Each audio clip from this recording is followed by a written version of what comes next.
wondering if anyone else has had these type of experiences.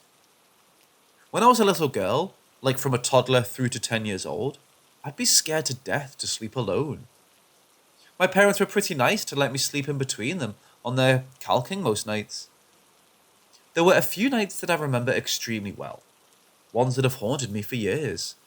I've even researched the previous owners of our home with no luck. One night, I was laying in between mom and dad in their bed, staring at the ceiling and trying to feel sleepy. Mom and dad had already drifted off to sleep, and I could hear our grandfather clock start chiming from the living room. All of a sudden, a glow could be seen from the hallway, and then as I entered the room, I freaked out. Standing at the foot of the bed was a tall, slender apparition of a pretty woman with red hair, wearing a long, flowing yellow dress with a flower in her hair. It was either a dark pink or red flower, but I'm sure it was hibiscus. I immediately sat up and woke my parents up. Well, my mom was the only one who agreed to deal with me. I was yelling and asking her who that lady was. Where did she come from? Why is she here? All my mom could say that she's so sorry and she can't see any woman. I was adamant and pointing and still couldn't see. The woman just stood there standing for a few minutes and then disappeared. She came back a couple more times, but then as I got older, never again. I actually got used to her when she did grow up and would talk to her while my parents slept without any response from her ever. While I was still scared, as long as my parents were right next to me, I don't think I was in any danger from her. To this day, I remember exactly what she looks like. The other day, I asked my 82-year-old mom if she remembered those nights. She looked at me completely shocked and alarmed, almost like she had just seen a ghost and told me, "I don't want to talk about that right now." But she did acknowledge that she did remember those nights.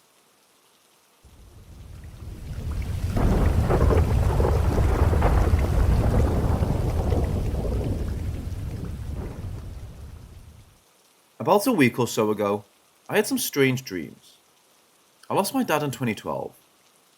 Whenever I dream of him, it seems very real, as if it isn't a dream at all. What I mean is, the two of us are doing things that we normally would have done when he was alive. They aren't mixtures of different visuals or random people doing strange things that don't make sense. They are, in fact, very pleasant and comforting. So last week, I had a rather weird one. People who I know have passed on, former teachers, neighbours, etc., were in it. They were talking with each other and knew that I was there, but sort of just looking at me but not really engaging in any type of conversation. I can't even recall what they were saying. The weirder thing was that a couple of them were holding keys. Skeleton keys. I felt like it was weird, but didn't think too much of it, other than the fact that it was so vivid, and I remembered it so well over the next couple of days. Here's where it all came back to me. Just yesterday, I decided to get my daily exercise by walking. Rather than taking the dog, which I normally would do, I decided to go on my own and make it a long one. As I was entering a local park by way of a service road, I thought I saw a skeleton key laying along the side of the road. At that point, I walked over to it, and the conversations that some of the people in my dream had started coming to me.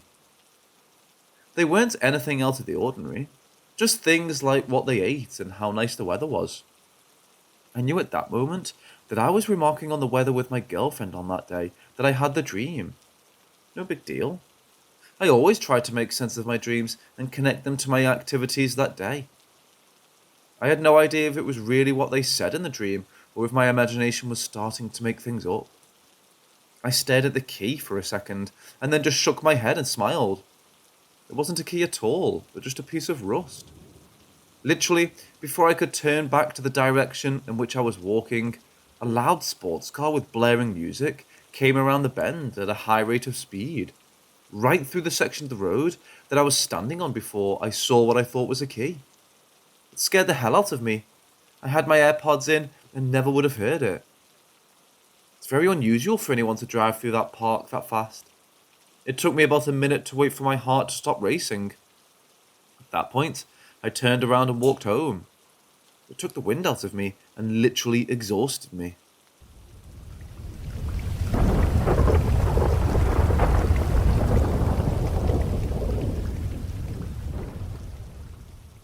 As a kid, I was scared of pretty much everything. At night, I'd see faces moving in the wallpaper. I'd see branches slither like snakes. Piles of clothes turned to slumped bodies. Lamps looked like heads. And the front of cars grinned at me with sinister intent. I could also hear them. A creaking door would sound like a groan. The wind would scream, and floorboards would breathe heavy sighs. To me, there were ghouls, ghosts, and monsters around every corner. Needless to say, I was a nervous kid. Turns out, it wasn't just an active imagination. I have a condition. It basically boils down to chronic overactive pareidolia. You know that thing where you can see faces in cars, or shapes of people in trees? That's pareidolia. It's a sort of defense mechanism that humans have evolved to notice camouflaged creatures, like jaguars and snakes, and to discern the sounds of encroaching predators. But to me, it's about 16 times more noticeable than what is normal for the average person. I see things everywhere, all the time. Of course, there were treatments. By age 12, I had tried 6 different regimens over a total of 4 years, and these side effects were brutal. Some would make me irritable, while others would make me hyper-focused. One type of medication just straight up put me to sleep. By age 18, I thought I'd never get a job. I was barely dragging myself through school, and there was no way I'd make it through college. I was on a course of drugs that barely kept me together, but they also gave me these awful tics. I'd drop things. I'd wake up in the middle of the night. My leg would shoot out and trip me. I was a mess. My mum had to cover the stairs and handrail with a grip tape. A few years ago, I had a standing meeting with the county employment services every Thursday. I hated it. On a particular bad day, my mum had to drive me there. The meds were kicking my ass. She dropped me off at the end of the street, and just in that short walk to the office, I almost tripped into a brick wall. I was so flustered, I knocked over a trash can. But for the first time in a couple of years, I had an interview with a potential employer. I didn't think much of her. She was just some old woman in a warm coat. She introduced herself as Teresa and told me that she'd heard a lot about me. She offered me a trial and a hefty one-time payment. I didn't get a clear idea about what I was supposed to do, but she told me that secrecy was part of it. The only demand she had was that I stop taking my meds. Still feeling the trash smell on my pants, I took Teresa up on her offer. On my first day of work, no idea what to expect. I'd been off my meds for a week, and I barely slept. It was hard to wrap my head around the world as I'd seen it as a kid. I'd see faces in the walls, in the shadows, in the leaves, in patterns pretty much everywhere. I'd hear voices and screams in every braking car, in crinkling paper, in creaking floors. It was hard to stay focused, and I was so jumpy I could barely move without flinching. Teresa picked me up in a grey sedan. She was wearing a headset and kept looking over at the GPS. I noticed her leg was twitching and that she kept biting her lip. She barely looked at me the whole ride. We finally arrived at a small yard, about a 40-minute drive off the highway. There were 2 large trailers and a single-story, run-down prefab house from the 60s. One of those things with cheap wood panels and matching broken windows. There were 8 other vehicles in the yard.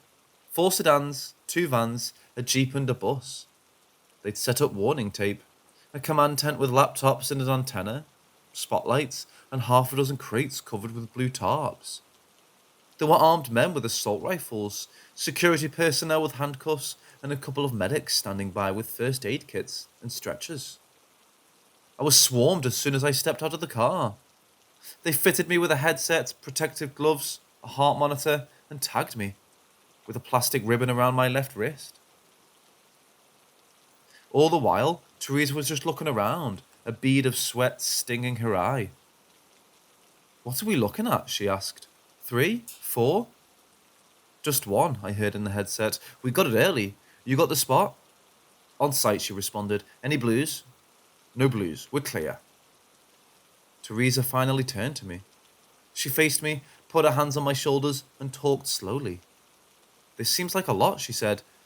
All I want you to do is go inside, carefully, and tell me what you see. Why? I asked. What's in there? I don't know, she sighed. None of us know, but we think you can see it. Is it dangerous? She shook her head. We don't know. We're trying to get to know them. There was a flurry of instructions. I had to sign a waiver. They took pictures of me from 6 different angles and took several blood samples. They took a swab from my tongue, checked my eyes, and fitted me with a pair of safety goggles. Teresa took them from me just seconds later. Nothing around the eyes, she said. You need to see clearly. They asked me to approach the door while they were running some kind of diagnostic. Weapon checks, system checks, ready checks. Felt like we were launching a rocket. I could feel my legs shaking. I'm with you all the way, Teresa said over the headset. You can leave at any time. Just tell me what you see. And I really mean what you see. The countdown began. At 0, the spotlights turned on and the entire yard turned into a soundless ghost town. Everyone held their breath. It was my turn. I stepped inside. A simple 1-story house. 3 rooms, a bathroom, a kitchen. Someone had clearly lived there until recently. There were still clothes flung over a chair in the living room. The power was off, but the pale spotlights coming in through the windows made it feel like I was walking through a hospital waiting room. My heart was pounding out of my chest. I didn't know what to expect, but this payday could be the boost I needed to get my own place. Paycheck with 4 zeros for a single day of work. But standing there, looking into the sterile living room, I was having doubts.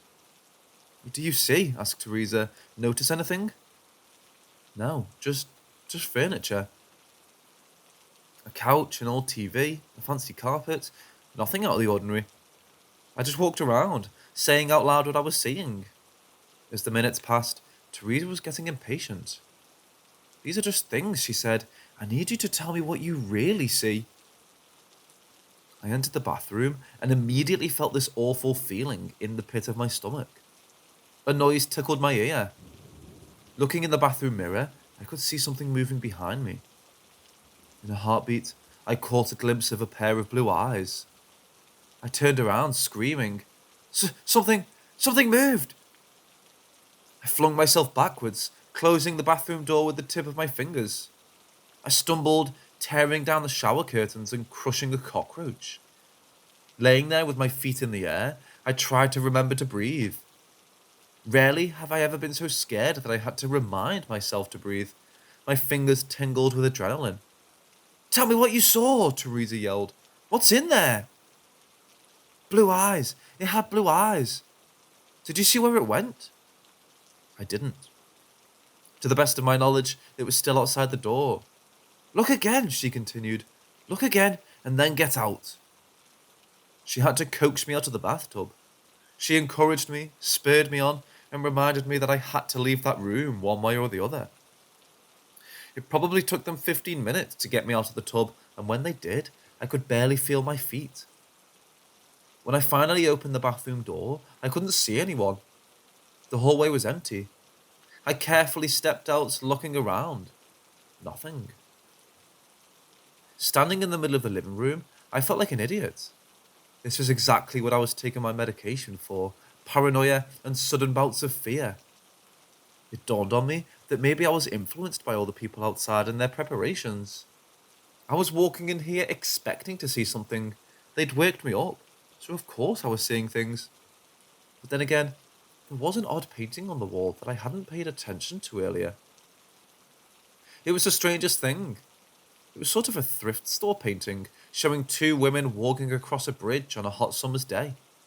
It was sort of generic, but I'd been hyper-vigilant when I first stepped in.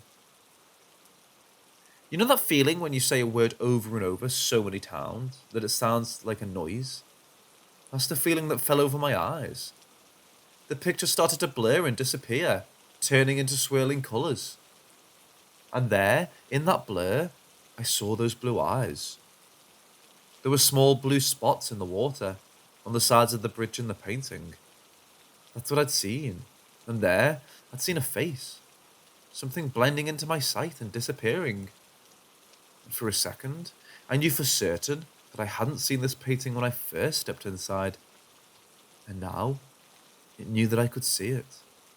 I felt it. I slowly started to back out.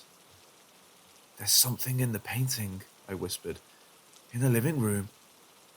"You sure?" Teresa asked. "Absolutely sure?" "Uh, Absolutely. Get out." I rounded the corner and heard the floorboards creak.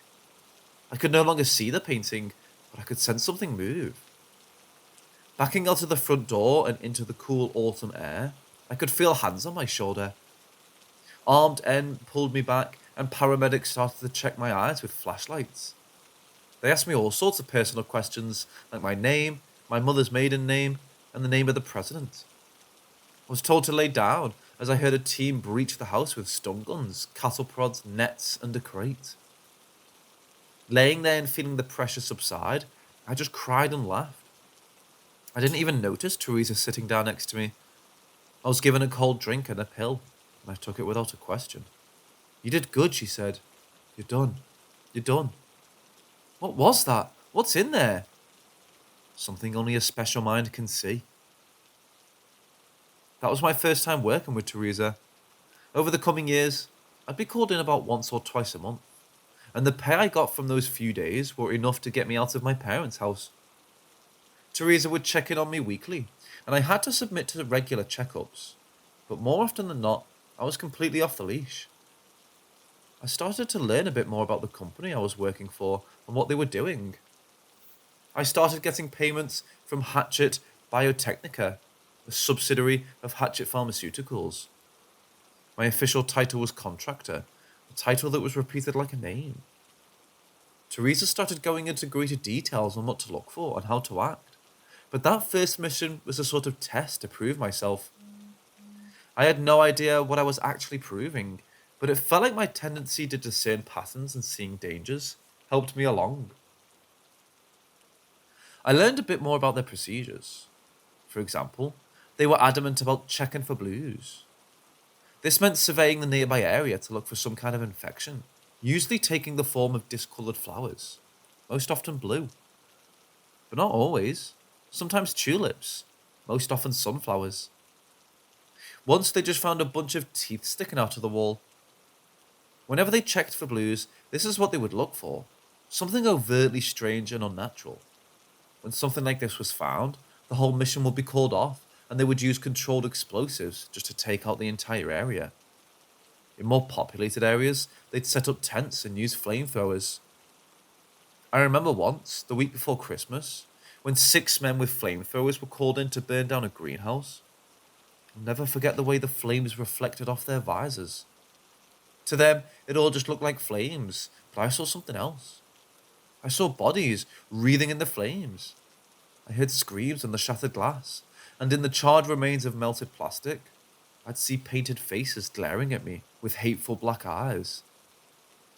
Up until a few months ago, I had worked a total of 33 cases over 2.5 years. Every case, I'd step into a location and look for one of the 3 things hiding in plain sight. Up until that point, I still had no idea what they actually were. Sometimes I'd catch a glimpse of something running past me, or see a pair of blue eyes looking at me from across the room. Every time, I just reported it and left. A chair, a fridge, a suspicious window. Hell, once it was a music box. This time, we were just coming up to a house. It was a rainy autumn evening, and the area was already set up when we got there. I saw a for sale sign knocked over by one of the jeeps who'd taken a wide turn. I got suited up, blood samples, plastic wrap, all that jazz. It was set up to be just another job. Although I was still nervous, I was getting better. "No blues?" asked Teresa. "None," said one of the armed men. "We're looking at a single tango." "You sure?" Teresa squinted. "First report said 6. Secondary reading says none. We might have runners." "Notify the Galapagos," she sighed. "Put him on the hunt." She turned to me with a smile, tapping me on my shoulder. "In and out. You got this." "I got this," I repeated. "Yeah." Standard routine. Countdown, spotlights, game on. Felt like stepping onto a stage. As I walked through the door and saw my shadow stretch out across the floor, I felt like a hunter. That I was the one to fear, and that whatever stayed in this house tried to hide for good reason.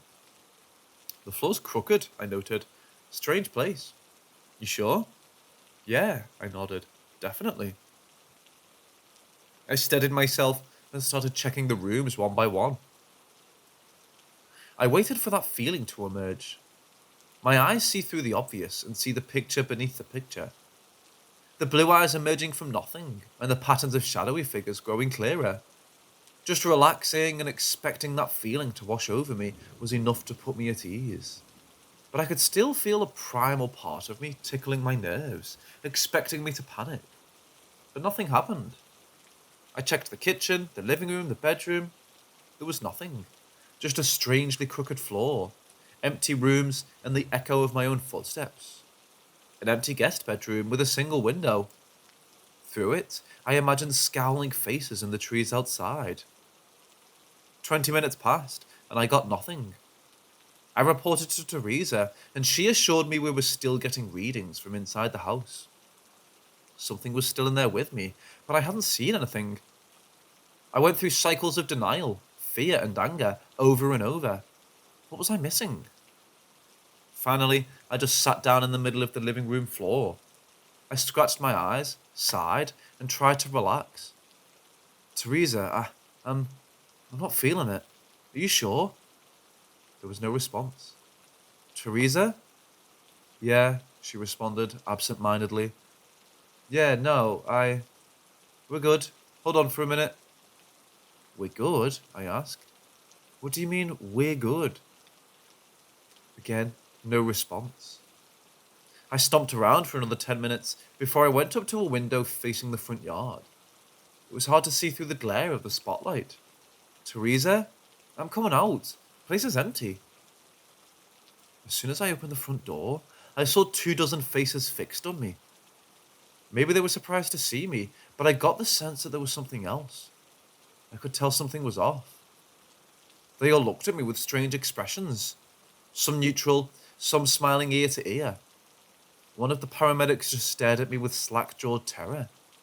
It was as if they didn't know what to feel or how to express it. A hole sunk through my stomach. I got that hollow feeling as my eyes glazed over, like I was staring at something else, something hiding a pattern. This was the sense I'd been looking for inside, and now I was feeling it. In the far back, I saw Teresa. She stepped out from behind a jeep, smiling ear to ear. Behind the shape of her face, her eyes emerged, glowing with a cold blue. One by one, their eyes flared up in a blue glow. And there in a moment, my paranoid sight registered human-like shapes in the grass around them. Headless, mauled bodies. Imposters, lookalikes, mimics. Nightmare beings having tricked us into a trap. One by one, smiles started creeping across their faces. Rows of impossibly sharp teeth hiding long tongues. Their fingers growing longer, their necks elongating. They were losing their disguises and facing me, head on, unafraid. Nothing was said out loud, not a word. But to me, it was as if the wind itself was screaming for me to run. I slammed the door behind me and ran. Faces were coming out of the walls, door handles turning into hands, grasping at my clothes. My distorted face reflects in windows and mirrors with jawless grins. I couldn't blink. Every heartbeat, a new horror forced my eyes open. There were more doors than I remembered. There were more windows than there should be.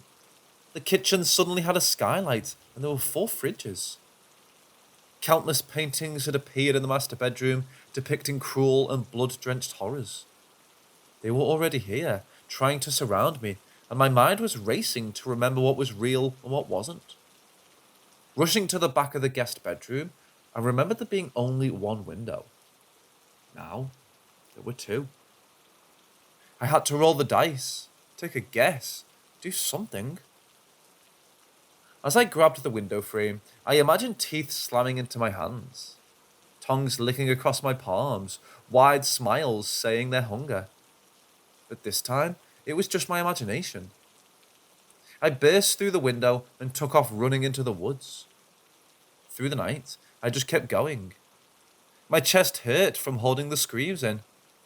Without my medication, everything in the dark looked like something reaching for me, trying to eat me, trying to grab me. Creaking benches sounded like laughter, and howling winds were screams. I must have run for hours when my foot got caught between two rocks. As I tumbled to the ground, twisting my ankle, I saw them descend on me. I felt their fingers scratching me. I writhed on the ground, screaming for them to just let me go. To just please, please let me go. But after a few seconds, I realized I had just scratched myself on the underbrush. There was no one there. I was safe. I broke down crying, trying to ignore the twisted face reflecting off the full moon above. Eventually, I made my way home. There were no messages waiting for me. All my work numbers had been taken offline.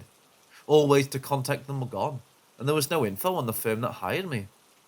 Hatchet Biotechnica exists only on paper. There's no location, no contact info, and no names attached. It's all a front. I haven't heard from Teresa since. I think that whoever I've been working for has just assumed I'm dead. That's why I decided to share this anonymously. Those who know who I am can reach out to me, and for those who don't, I just have a word of warning. Be observant. Trust your intuition. It might save your life.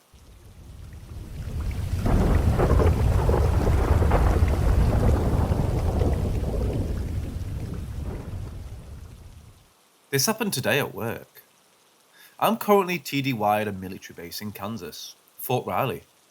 This building is on the airfield and not the main post. This happened midday today, and there was nobody around but me. I had walked next door from my office to the next building over to go talk to someone and grab a drink. Turns out, the person I was looking for wasn't there. The entire building was empty except for me. I walked to the kitchen and grabbed my drink from the snack fund with no issues, except an uneasy feeling. This is unusual for me because I've been here for a couple of months and never had off feelings. I turned around and walked out the kitchen door and down an open hallway where the exterior glass door was. Just as I reached to push the door open, I saw my reflection and someone else standing behind me. I got all the way out the door and held it open, expecting someone to come out behind me. I hadn't thought about the fact the building was empty until I turned around to see who it was. Nobody. I paused and actually shook my head as I was confused and really expected someone to be behind me. I went back and told my coworker about what happened. She believed me. Turns out that people stationed here full time have had multiple experiences in the building, and they keep it amongst themselves and only share with people who bring it up. Partially to keep from sounding crazy, and to make sure stories remain true and don't get blown out of proportion. I haven't confirmed this yet, but apparently in World War II, the building was used as a temporary morgue to house bodies of soldiers, waiting, processing after getting back to the area. Significantly creepy. I've tried to debunk what I saw with light and darker furniture or things in that direction, but I can't. This entity was right behind me in the reflection, and there's nothing in there that can make that sort of a reflection, that close. I'm only at this base another week, and I might go hang out with the night shift guys and get keys to the building next door to see if I can do a nighttime investigation. Although I'm not super keen on doing an investigation by myself.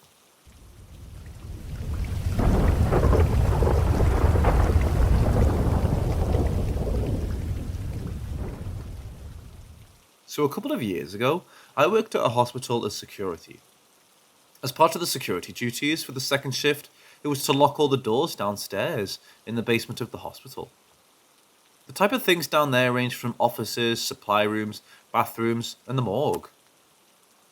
So one night, I went down to the basement, which is basically a big rectangle, locked all the doors, and just as I was making a right to take the stairs up, I noticed someone walk out of the corner in what looked like blue scrubs, take about 5 steps into the one of the doors I locked. They didn't open the door or anything, they just walked right in. As security, I couldn't just brush this off because recently we had people steal from the supply room, so I had to check it out, especially since it was after hours. As I walked up to the door, I immediately got goosebumps because this specific door was one, an automatic locking door that can only be accessed by ID clearance, and two, I didn't see the individual pull out an ID, which you have to do to get in. You pull out your ID, scan, and wait for the green light to pop up, and then open the door. I literally just saw someone take about 5 steps into the door like it was wide open, which it wasn't.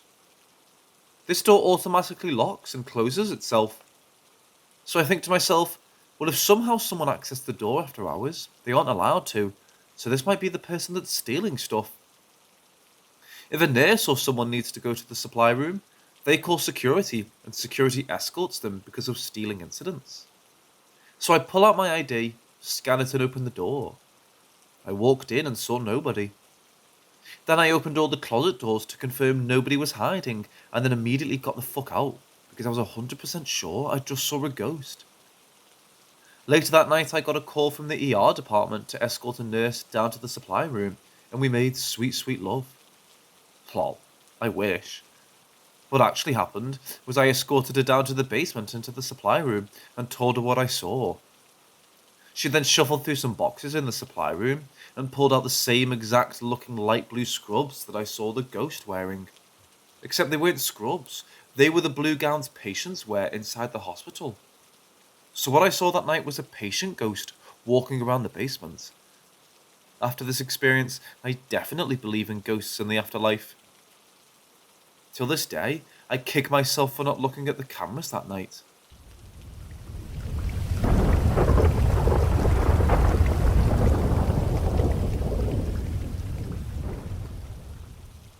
Last summer, my grandmother was put into palliative care as her health began to decline. I had already booked vacation time off near the end of August to go home. It was about a week before I was due home when my father called me to tell me that I need to come as soon as possible. Today, if possible. I changed my flight and left that night. I arrived home 12 hours later and went straight to the palliative care centre, meeting my parents, sisters, aunts and uncles. I'd spoken on the phone to my grandmother around 4 days prior, but at this point, she could barely say a word, as she was in and out of consciousness. I crept in, leaned over, and whispered in her ear. She opened her eyes and in the slightest whisper said my name. I gave her a kiss and she went back to sleep. She was waiting for me to get home. Over the next 2 days, we encouraged her to move on. She would have bouts of semi-awareness where she would seemingly be talking to my grandfather, who passed a few years prior. 2 nights after I arrived, she passed on. I was never really sad though. She was 94 and had lived a great life. There was no reason to prolong the inevitable. My father and I decided that I need not to stay around for the funeral, as I had to get back to work, so I flew back west. Out of my immediate family, I've always been the more open and deep one. I love researching spirituality, ancient history, often lost in thoughts of who we are and why we are here. I believe in reincarnation and that our bodies are animated by spirits, but I'm not religious. About a week after I was home, I had a rather frightening dream. I was at our old cottage in Nova Scotia where my grandmother was born. I spent my summers there growing up. I remember being in my grandparents' room when a lady in a black veil approached me. I knew it was my grandmother, but it terrified me and I awoke. The next night, I again dreamt I was at the cottage. This time I was in the room next to my grandparents. I was rifling through a cabinet with file folders looking for something. Next, the scene cut to the living room, and my grandmother was there in white, but she looked younger. But I never knew her, and yet I knew this was her. We sat on the floor and had great discussions about life and death, and what it means to be alive. Unfortunately, I don't consciously remember the details of the conversation. I feel she came to me because of my affinity with these subjects. Anyway, that was the first and only time I've been visited in a dream that I'm aware of. The validity of this encounter, to me, is without question.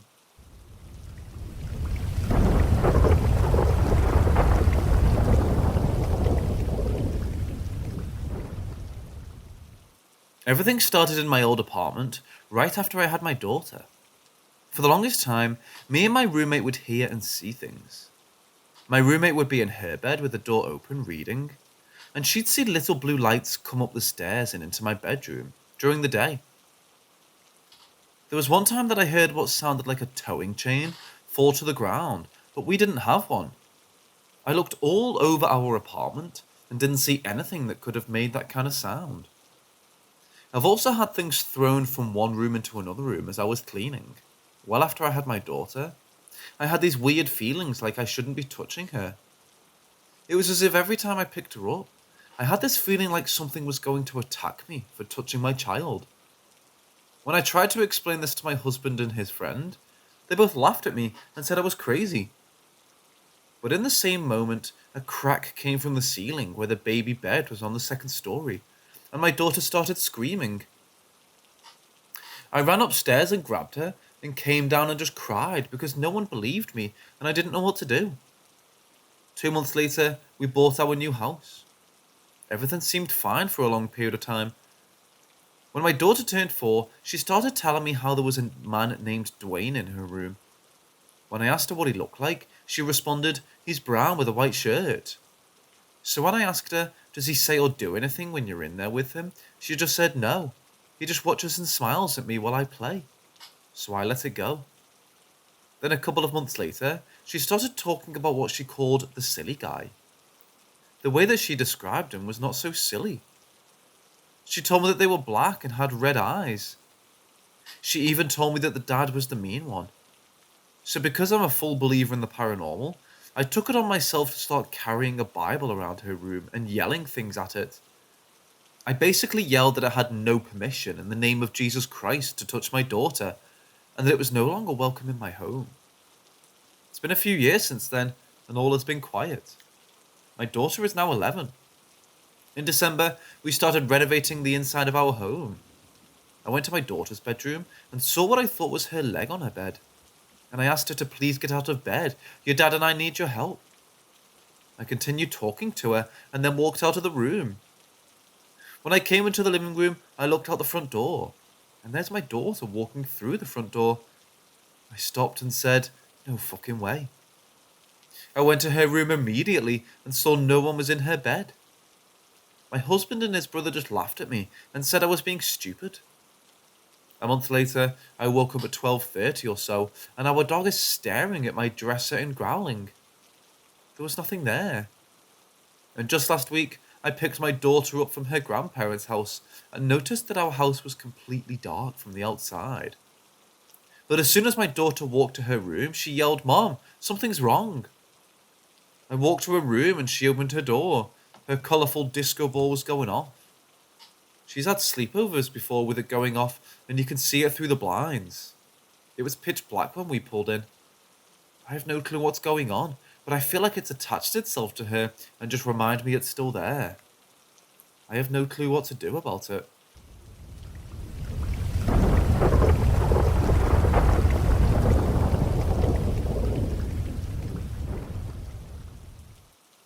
About 2 years ago, I personally believed something entered my house. I was in my room, and a family friend was coming over to grab something. I unlocked the door so they wouldn't have to knock or anything. They live really close by, so about 5 minutes later, I hear the door open and my dog started barking and bolting downstairs as per usual. Then I heard the creaking of someone walking up the stairs and heading into the living room. As they walked up the stairs, I clearly heard in their voice them shout, "Hello?" So I shouted hi back and said I'd be down in a few minutes. So about 2 minutes later, I hear the doorbell ring and my dog starts barking and running down the stairs again. So I went down confused. When I got to the door, I saw a family friend outside it, and the door was now locked. I unlocked and opened the door and asked, "Oh, did you forget something?" And he just looked at me confused and said, "I just got here." Confused, I peeked into the living room and saw no one was there. I was still confused, but brushed it off and just continued on with the day.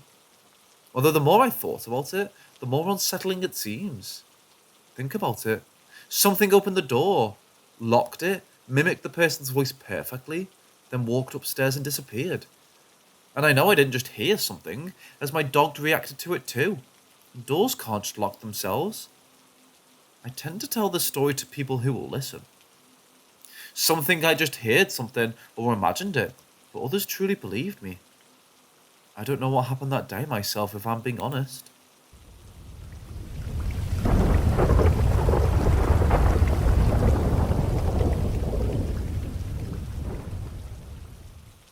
I'm a healthcare professional working at a small hospital in a rural area of the Midwest in the USA. It's not unusual for me to see 6 to 8 patients a day. Occasionally, you run into a patient who you really hit it off with, where it seems as if you've known each other for years. That's how my story starts. At my hospital, we have what's called a joint program for patients who are having elective hip or knee replacements done. I was scheduled to see this lady, who we can just call Doris, for the last time before she was discharged home later that same date. As I've said, Doris and I really hit it off. In the process of helping her prepare to head home, I asked what made her finally decide to get her knee replacement done. She explained that she had been to a doctor many times for knee pain and finally decided to follow his suggestion after they found what they described as little beads around her knee in her x-rays, likely bone or cartilage. I teased her by suggesting that, oh, the aliens probably put them in there. Doris didn't miss a beat. She told me that she wanted to show me something and asked me to grab her iPad for her. After doing so, she pulls up pictures of some of her cattle that had been mutilated in the way you usually see on the alien TV shows, documentaries and so on. I'm talking patches of skin taken out in perfect circles around the eyes, missing tongues, desiccated insides with perfect hide, missing rectum or udders, no blood, all of that. I was honestly too shocked to speak much at first. I asked Doris who or what she thought was doing it. She stated she had absolutely no idea, but that she was sure it wasn't the government, because they could easily come to any of the cattle auctions and buy cattle, and no one would be any the wiser. She said she thought it was an intimidation tactic to leave the cattle behind like that to be found the next day. She also said that it seems they rotate around the cattle ranches in the area every year or so. Her ranch will go a few years unmolested, while her neighbours will have problems. Also, she stated that it always seems to occur on what she called those weird holidays, by which I'm guessing she meant equinoxes, solstices, and so on. She said that sometimes her husband will hear a loud whooshing wind sound above his head, outside as well.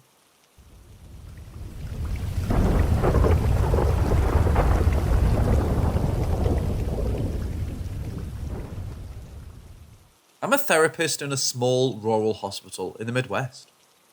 This experience occurred during one of our COVID waves in the month of September in 2020. I had a patient on my caseload at the time who I'll refer to as Herbie. Herbie was an older man who unfortunately had caught COVID and wasn't doing well with it.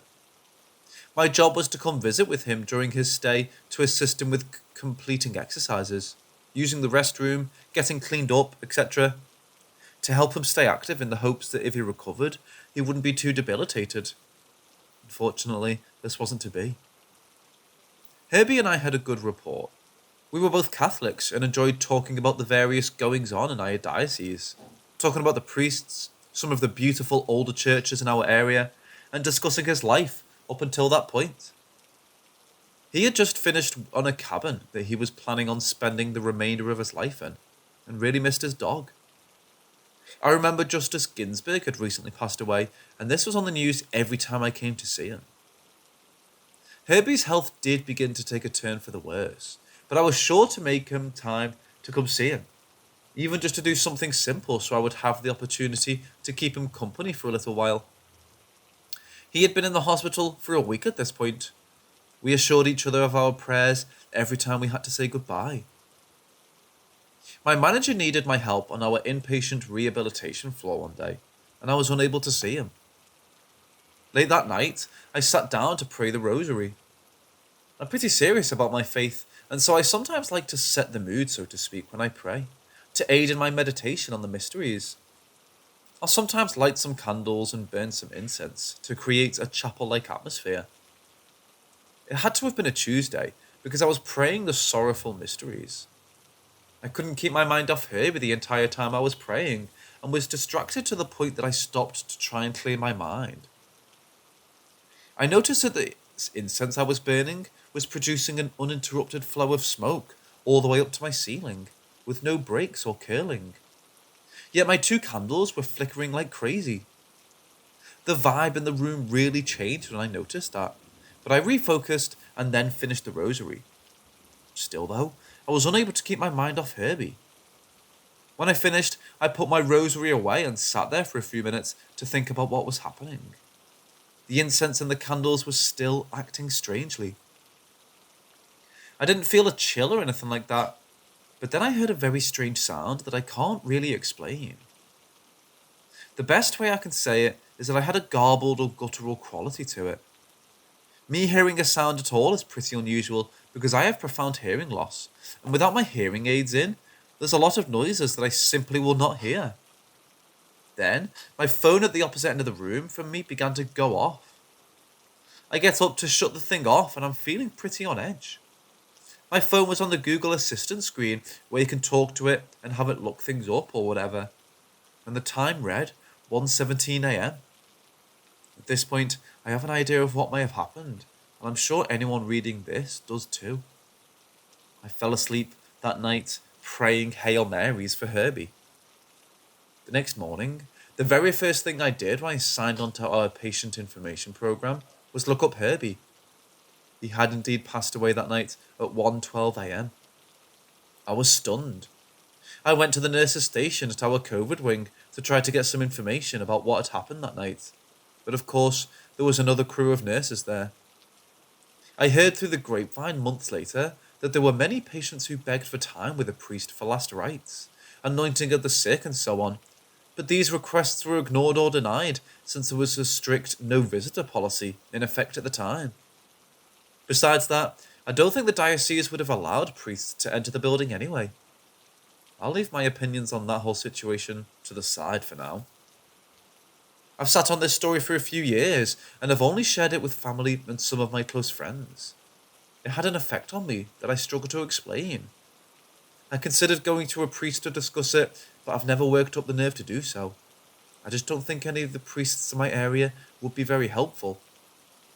And if I'm being brutally honest, I'm still carrying a stone in my heart that the priests did not advocate more strongly for our dying patients at the time.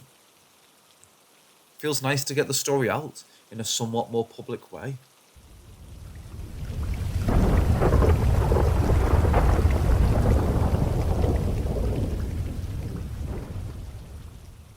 Wondering if anyone else has had these types of experiences. When I was a little girl, like a toddler through to 10 years, I'd be scared to death to sleep alone. My parents were pretty nice to let me sleep in between them on their calking most nights. There were a few nights that I remember extremely well, ones that have haunted me for years. I've even researched the previous owners of our home with no luck. One night I was laying in between Mom and Dad in their bed, staring at the ceiling and trying to feel sleepy. Mom and Dad had already drifted off to sleep, and I could hear our grandfather clock start chiming from the living room. All of a sudden, a glow could be seen from the hallway, and then as it entered the room, I freaked out. Standing at the foot of the bed was a tall, slender apparition of a pretty woman with red hair, wearing a long, flowing yellow dress with a flower in her hair. It was either a dark pink or red flower, but I'm sure it was a hibiscus. I immediately sat up and woke my parents up. Well, my mom was the only one who agreed to deal with me. I was yelling and asking her who that lady was, where did she come from, and why is she here? All my mom could say that she's so sorry and she can't see any woman. I was adamant and pointing, and still Mom couldn't see. The woman just stood there staring for a few minutes and then disappeared. She came back a couple more times, but then as I got older, never again. I actually got used to her when she did show up and would talk to her while my parents slept, without any response from her ever. While I was still scared, as long as my parents were next to me, I didn't think I was in any danger from her. To this day, I remember exactly what she looks like. The other day, I asked my 82-year-old mom if she remembered those nights. She looked at me completely shocked and alarmed, almost like she had just seen a ghost, and told me, "I don't want to talk about that right now." But she did acknowledge that she did remember those nights.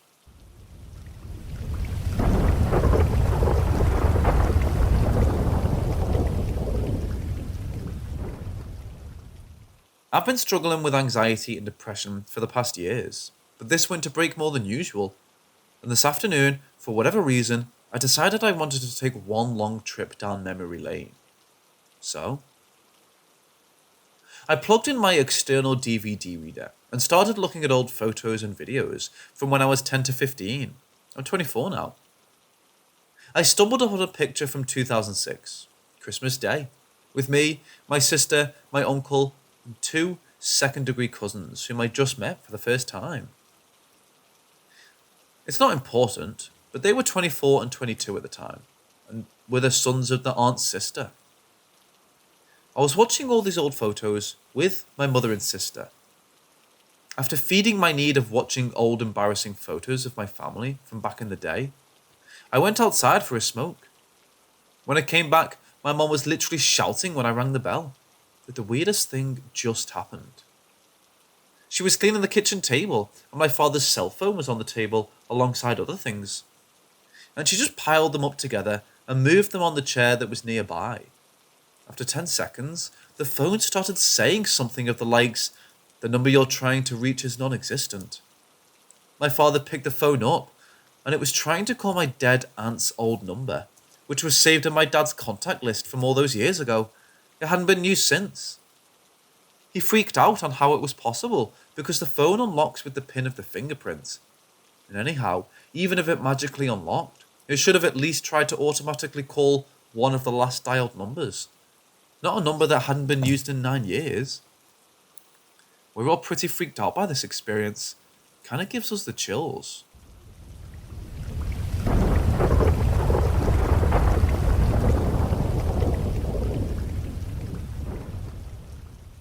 I've never told anyone about this, except my mom, because I don't think anyone else would believe me. When I was 13 or so, my parents drove our family from Texas to Virginia to visit family. My mom is all about things being educational and killing two birds with one stone, so one of our stops was in Gettysburg. We took a day to tour the town and the battlefields, and then were supposed to stay in a B&B that night. The B&B was located either right on or very, very close to one of the battlefields. The entire town was super creepy, and the B&B had a weird feel to it, like there was a tension in the air. We checked in, and everyone went to bed. Around 3 a.m. I woke up, completely alert. Despite it being mid-July in a 19th century building, with a window unit AC that limped along just enough to keep the temperature below 80, the room was ice cold, and there was someone standing next to me. I'm very glad I had the presence of mind to not open my eyes, or even move an inch. I'm pretty sure it knew I was awake anyways, because after about 30 seconds, I could feel it lean down and look me straight in the face. It didn't like me or my family. It wanted us out. I could feel how angry it was. After a while, it left my side of the bed and went to look at my brother, my dad, and my mom. It stayed longest by my dad, and for some reason, I could tell because I could feel its footsteps on the floor. There wasn't a sound, but there was the definite feel of heavy feet on the floorboards. It came back around to me again and stood for a long time. Very close, very hateful. Then it was just gone. I can't tell you how I knew it hated us and wanted us gone.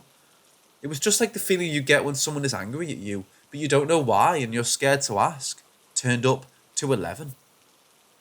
I kept this to myself until about 18 months ago, when I told my mom that I hated Gettysburg and wouldn't ever stay there again. She just said, "Is it because of that thing that was in the hotel room? I saw it too." Which of course it is.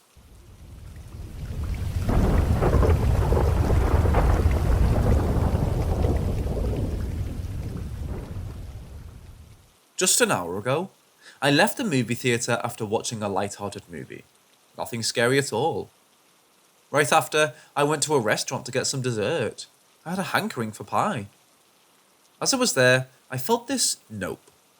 I call it a nope because my back arches severely away from whatever is behind me. This nope only happens when someone or something bad is behind me. I don't claim to be psychic, but I am sensitive. Usually this only happens with living people. I had an art teacher in middle school that followed my class into high school who gave me this feeling anytime he was behind me.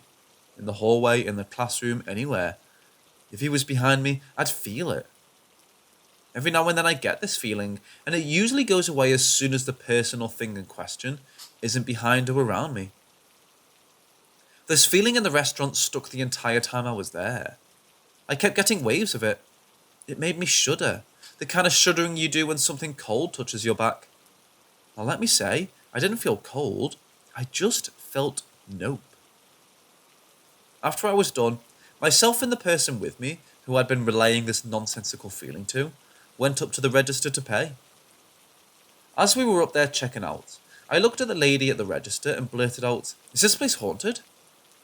I don't go around asking people that shit. I just don't. I don't need to look like a lunatic asking about bad vibes and cornflakes. It's just not something I do. This lady, without skipping a beat, tells me that the other location she works at is.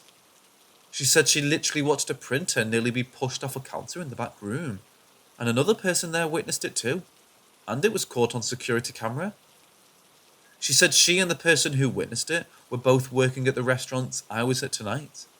And said she was a little worried because she's noticed things now moving around in her home. She asked if it could have followed her, and I told her yes. I said she needed to sage herself, her home, and the frickin' restaurant, and tell it to get the fuck out. The entire ride home, I still felt this nope. So bad to the point where I just saved myself, the person I was at the restaurant with, and my whole damn house. I feel much better after saging. This shit was just too strong not to cleanse every inch of the place, and I feel the compulsive need to share this with you all. Does anyone else get this nope, as I call it? I feel crazy for even sharing this, because despite sharing other experiences, I've never really talked about the nope with anyone before, as I think it just sounds absolutely off my rocker.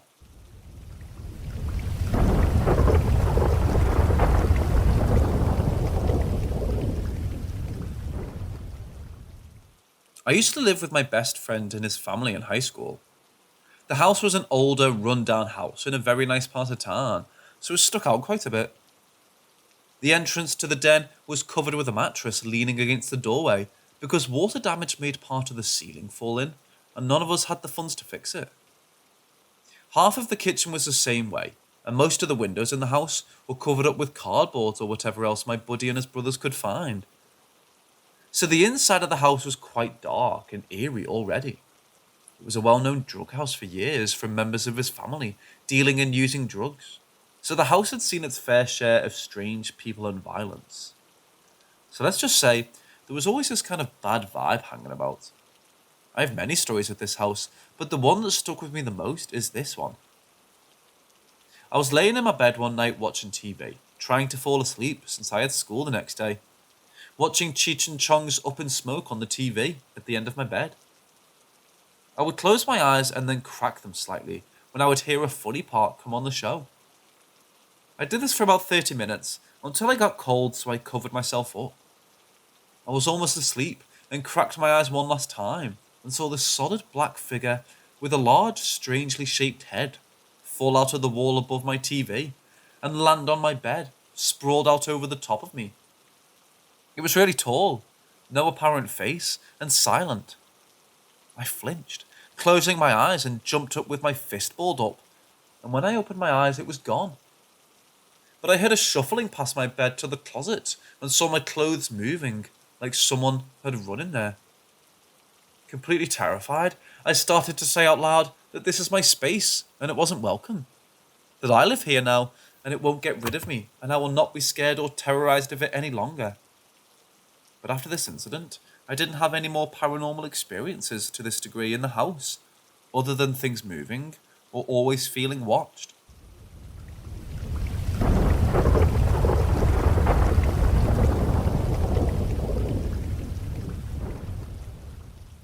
A month or so ago, maybe a bit longer, I was in my bedroom asleep, when suddenly I woke up to the feeling that someone or something was in my room.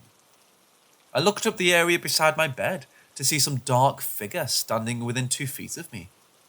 Its shape was very thin, and it was jet black and had a craggy outline. The best way I can describe it, it was like it was made of sharp rocks, but it had no real definitive texture. It stood maybe about 5'8" or so, based on where its head was in regard to where I saw it while lying down, and how tall I am. I was a little afraid, but I've had a bunch of experiences with things passing through my house or following me home. I feel like I've gotten used to it. In my tired, a bit ballsy state, I sat up in bed and brought my face within maybe 6 inches of this thing's. It had no features or anything, no eyes, but I could feel it was looking at me, and it didn't feel like it was harmless. And I glared at it, telling, "I'm not afraid of you, fuck off," as I reached behind me to turn on my light. As expected, when my light came on, there was nothing there. And after I shut the light back off, the figure stayed gone. I think I remember seeing a similar shadow figure at the bottom of my bed once sometime prior to this particular night's event, but I can't be completely sure about the timing. I want to say I believe it was the same entity both times, but nothing has come out of it since I had my little confrontation with it. I'll admit this may have been some kind of waking dream, but certainly not sleep paralysis, as I could and did move freely. I'm not entirely sure what to make of it, and interested to hear your opinions of it.